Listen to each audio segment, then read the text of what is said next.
Luiz Mário Berbigier, vice-presidente do Sicredi Integração, está conosco. E junto também o Thomas Exmith. Assim se diz, né? Eu tive que ensaiar para dizer o sobrenome aqui. Ele que é consultor e renomado consultor, mas quem nos apresenta o trabalho dele é o Luiz Mário. Tudo bem, Luiz Mário? Bom dia. Bom dia, Paulo. Bom dia aos ouvintes do Grupo Independente. Obrigado por mais um espaço aí na rádio aí para nós falar um pouquinho do cooperativismo, falar do Sicredi. O Thomas é um parceiro nosso aí que tem trabalhado, falado muito, nos ensinado aí sobre capitalismo consciente, né? Ele vai falar, ele é doutor nessa área aí. E aquilo que eu digo, eu resumo como capitalismo consciente, que não é feio a gente ganhar dinheiro, não é feio a gente produzir. Mas produzir, ganhar dinheiro, desenvolver, respeitando o próximo, fazendo que todos ganhem quem está ao nosso redor. Capitalismo consciente é isso, né? Então, o Thomas é um parceiro que tem, inclusive, trazido treinamento para o nosso grupo, tanto o grupo de colaboradores, como também o nosso conselho de administração. E ele tem uma bagagem muito boa dentro desse assunto, e eu acho que a gente pode aproveitar esse momento aí, explorá-lo para tratar sobre capitalismo consciente. A cultura do capitalismo, a cultura da lucratividade, a cultura da produtividade se transformando em cifras é uma cultura que no Brasil, nos países mais atrasados, precisa ser trabalhada ainda, né, Thomas? Bom dia. Bom dia, obrigado pelo convite de estar aqui, Paulo. Bom dia aos ouvintes aqui da Rádio Independente.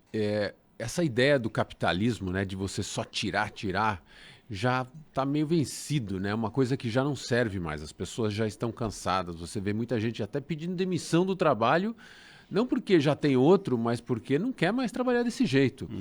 O que, e aí vem com outros movimentos, né? O tal do ESG, né? Do ASG, ambiental, diminuição social, da jornada semanal. E governança, exatamente, né? O que mais importa hoje não é ter lucro, como a gente ganha esse lucro, não pode ser mais a qualquer custo, né? E o que a gente faz com esse lucro, né?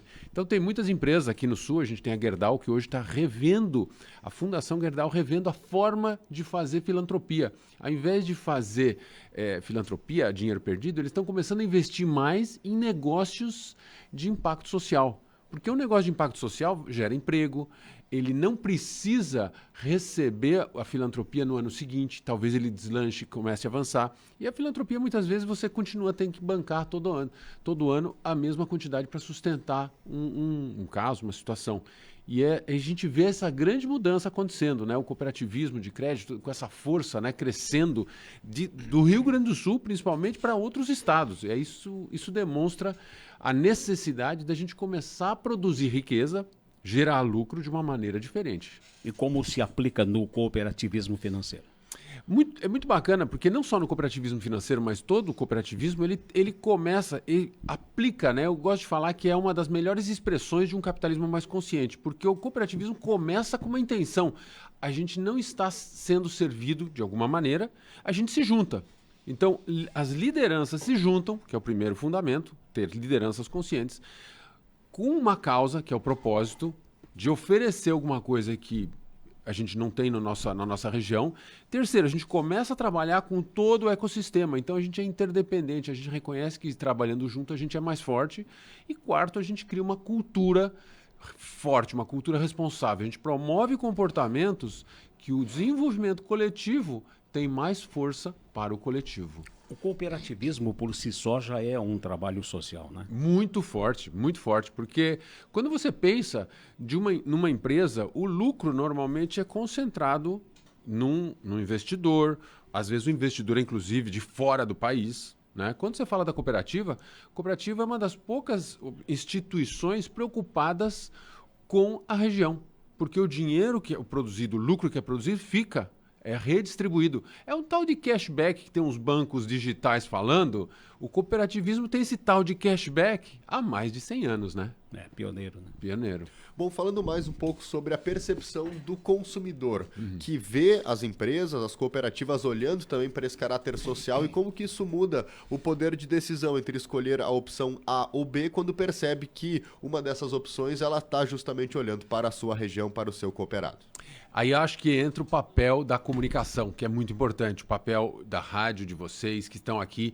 É a gente começar a mostrar que se cada vez que a gente compra de um negócio local, a gente está fortalecendo a nossa região. Cada vez que a gente compra de um negócio de fora, da China, de algum outro país, a gente está fortalecendo o empresário do outro país. Então a minha pergunta, assim, como é que a gente demonstra mais, valorizar o produto local, né?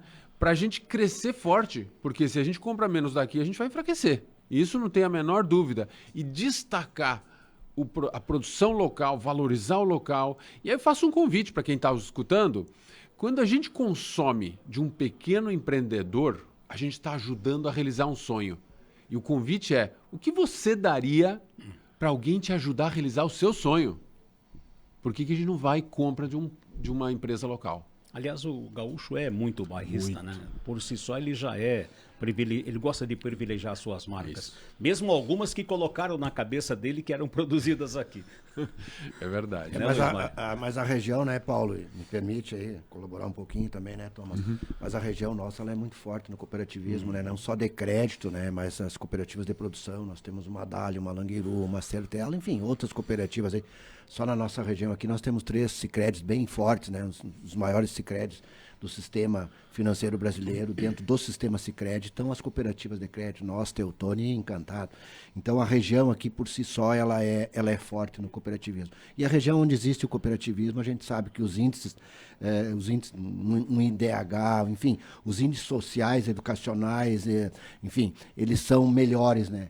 Em virtude dessa condição que as cooperativas praticam. No momento que uma cooperativa como a nossa, que a gente não quer ficar falando em crise, em pandemia, mas no momento que a cooperativa, como no caso da pandemia aí do Covid, o Sicredi foi uma instituição financeira que não fechou as portas, pelo contrário, abriu as portas. Esteve muito mais tempo aberto, esteve muito mais próximo do seu associado, das pessoas, da comunidade, do que as demais instituições financeiras. Isto mostra o interesse pela comunidade, isto mostra uma forma de valorizar e respeitar as pessoas. Esse é o diferencial do cooperativismo. O cooperativismo tem uma palavra que eu uso muito, e não é ser entidade filantrópica, mas é uma entidade sustentável, que tem recurso, que tem resultado, mas que também se preocupa com as pessoas. É o humanismo, né?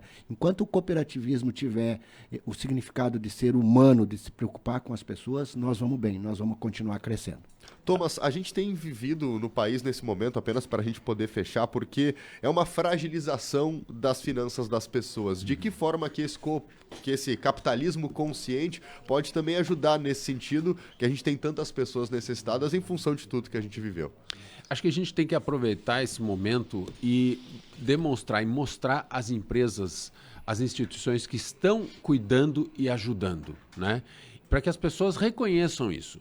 Uma coisa interessante no cooperativismo é quando a gente passa, ou nas empresas mais conscientes, ou empresas humanizadas, quando a gente passa por uma crise, essas empresas saem mais fortes. Porque desde antes, elas cuidam do cliente, cuidam do fornecedor, cuidam do colaborador, cuidam da comunidade do entorno. E quando a crise passa, o cliente, quando pode, compra mais. O fornecedor, quando der ideia, traz para a empresa. E o colaborador, quando vai se dedicar a essa instituição. Até mesmo a comunidade do entorno. Se você sair em defesa de alguém, vai sair em defesa da empresa, da instituição que cuidou nessa época de crise. Então o que a gente tem que começar a prestar atenção neste momento de crise é quem está vestindo a nossa camisa. Porque tem gente que não está vestindo a nossa camisa, não está jogando nosso time, não. E o time não é Inter, Grêmio, São Paulo, Corinthians, é Brasil. A pergunta é quem está vestindo a camisa do nosso país, do nosso estado, da nossa região. E só assim a gente vai fortalecer a nossa comunidade. Tá bem, obrigado Luiz Mário, obrigado também o Thomas Schmidt. Ele é consultor e fala bem o homem. Fala bem, o homem tem muita capacidade. Convincente. É verdade. Tá? Obrigado, Paulo, pelo espaço aí, agradeço também a parceria do Thomas, que está conosco aí, e o Sicredi está sempre à disposição. Abraço e uma boa semana a todos. Um abraço, Thomas. Obrigado, um abraço a todos. Tá bem.